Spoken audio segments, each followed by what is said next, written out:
Siang itu mal penuh sesak. Ani menggandeng erat tangan putranya, Raffi, yang baru berusia 5 tahun. Mereka datang hanya untuk membeli kado ulang tahun keponakannya. Tapi, saat Ani sibuk memilih mainan, Raffi tiba-tiba hilang. Ani panik. Matanya mencari ke segala arah. Namanya diteriakan, tapi tak ada jawaban. Raffi lenyap begitu saja, seolah ditelan bumi. Petugas keamanan segera dikerahkan. Semua pintu mal ditutup sementara. Ani menangis histeris, menghubungi suaminya, dan polisi pun dilibatkan. Tapi CCTV hanya menampilkan bayangan Raffi berjalan menjauh, lalu menghilang di tengah kerumunan. Tak ada jejak penculikan, tak ada saksi. Raffi seperti menguap di udara. Sejak hari itu, hidup Ani tak pernah sama. Hari-hari berlalu dengan pencarian tanpa hasil. Selebaran disebar, tayangan di televisi nasional pun menayangkan berita tentang Raffi. Tapi tak ada kabar. Ani dan suaminya mulai sering bertengkar. Rasa saling menyalahkan menghancurkan rumah tangga mereka. Hingga akhirnya mereka bercerai. Ani memilih tinggal sendiri, menyimpan harapan meski tipis. 10 tahun kemudian, Ani sudah bekerja sebagai perawat di sebuah panti jompo. Usianya tak muda lagi, tapi hatinya belum sembuh. Setiap kali melihat anak kecil, rasa sakit itu kembali. Namun satu sore, saat hendak pulang kerja, ia melihat seorang remaja laki-laki duduk di halte. Wajahnya familiar, terlalu familiar. Jantung Ani berdegup kencang. Anak itu menunduk, mengenakan jaket lusuh dan celana sobek. Ani mendekat, ragu-ragu. "Nak, siapa namamu?" tanyanya pelan. Anak itu menoleh perlahan. Matanya tajam, tapi penuh kehampaan. "Raffi," jawabnya singkat. Ani nyaris pingsan. Suara itu, nama itu, wajah itu, terlalu mirip. Tapi mungkinkah? Atau hanya ilusi karena rindu? Ani duduk di samping Raffi, matanya berkaca-kaca. "Kamu tahu siapa ibumu?" tanya Ani, suaranya gemetar. Raffi menggeleng. "Aku nggak tahu siapa orang tuaku. Yang aku ingat cuma mall, mainan, terus gelap." Ani menahan napas.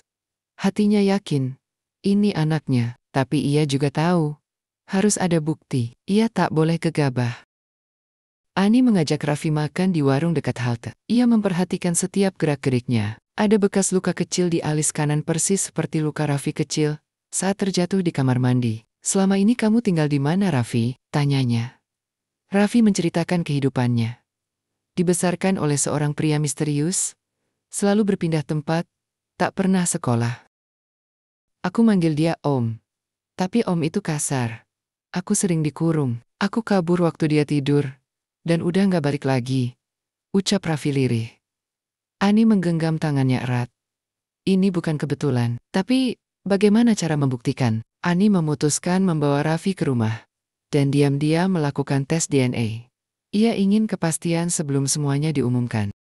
Di rumah, Ani menatap Raffi saat tidur. Ia menangis dalam diam. Wajah itu benar-benar milik anaknya. Tapi 10 tahun, bukan waktu singkat. Ia tak ingin melukai hati remaja itu, kalau ternyata ia salah. Esoknya, Ani menghubungi dokter kenalannya untuk bantu melakukan tes DNA secara diam-diam. Butuh waktu beberapa hari untuk hasil keluar. Sementara menunggu hasil, Ani mulai mengenalkan Raffi pada kehidupan normal. Ia ajak jalan-jalan, belikan pakaian baru, dan pelan-pelan membuka kisah masa lalu. Raffi mulai nyaman. Meski kadang mimpi buruk menghampirinya, di dalam mimpinya, suara keras dan jeritan menghantuinya. "Om itu jahat," katanya suatu malam. Ani hanya bisa memeluknya erat. Hari demi hari, hubungan Ani dan Raffi makin erat. Tapi di balik kebahagiaan itu, Ani terus dihantui rasa takut bagaimana jika hasil DNA menunjukkan sebaliknya. Di sisi lain, Raffi mulai sering bertanya tentang masa kecilnya. "Apa aku pernah suka main mobil-mobilan?" tanyanya. Ani tersenyum. "Kamu bahkan tidur sambil bawa satu." Akhirnya, hasil DNA pun datang. Tangan Ani gemetar saat membuka amplop itu.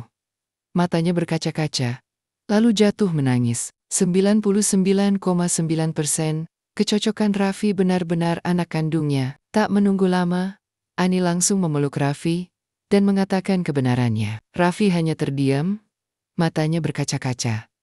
"Jadi, kamu ibu kandungku?" bisiknya. Ani mengangguk sambil menangis. Raffi terlihat bingung. Emosinya campur aduk. Kenapa aku bisa hilang, Bu? Pertanyaannya menusuk. Ani menarik napas dalam, lalu menceritakan semuanya tentang hari itu di mall. Pencarian panjang, perpisahan orang tuanya. Raffi pun mulai menangis. Ada kemarahan, ada luka, tapi juga rasa lega, karena akhirnya ia tahu siapa dirinya. Mereka memutuskan melapor ke polisi, menceritakan bahwa Raffi adalah anak hilang 10 tahun lalu.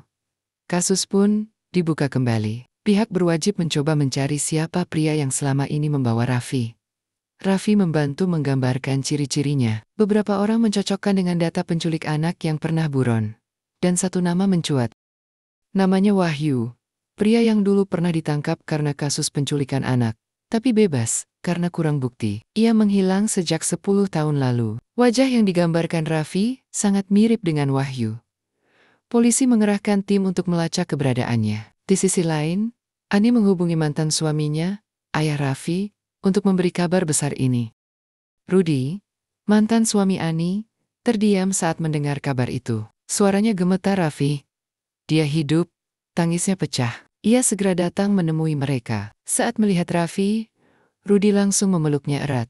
Tak mampu berkata apapun. Meski Raffi awalnya canggung, ia mulai merasa hangat. Untuk pertama kalinya, ia melihat sosok ayah kandungnya.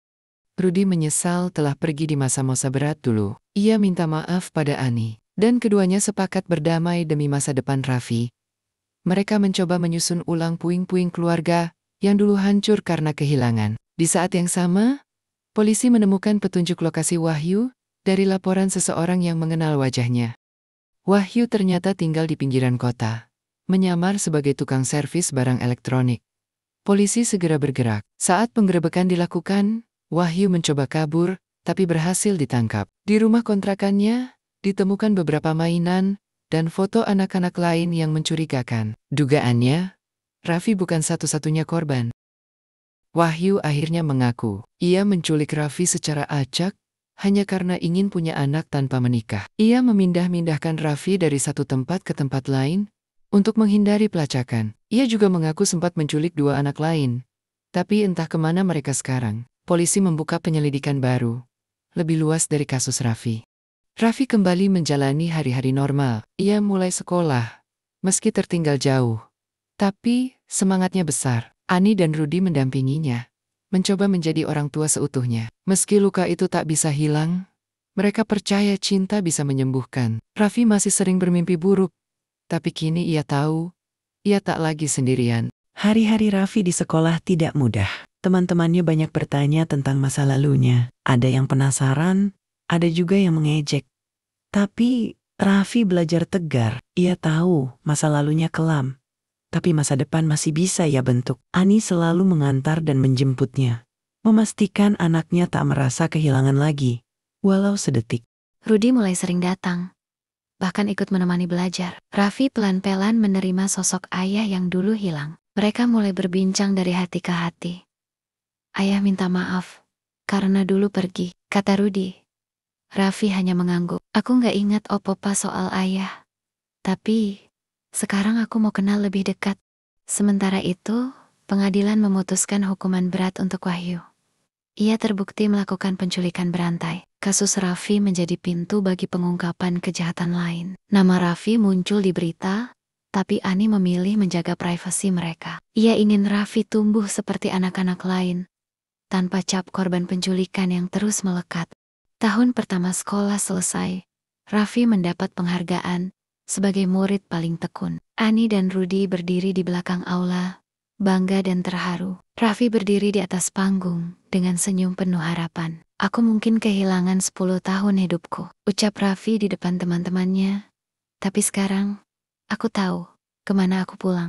Malam itu, mereka bertiga duduk bersama untuk makan malam. Untuk pertama kalinya setelah 10 tahun, keluarga kecil itu kembali utuh. Mungkin tak akan sempurna, tapi mereka siap menjalaninya. Raffi menatap langit malam dari jendela dan berbisik dalam hati, "Terima kasih Tuhan, akhirnya aku pulang."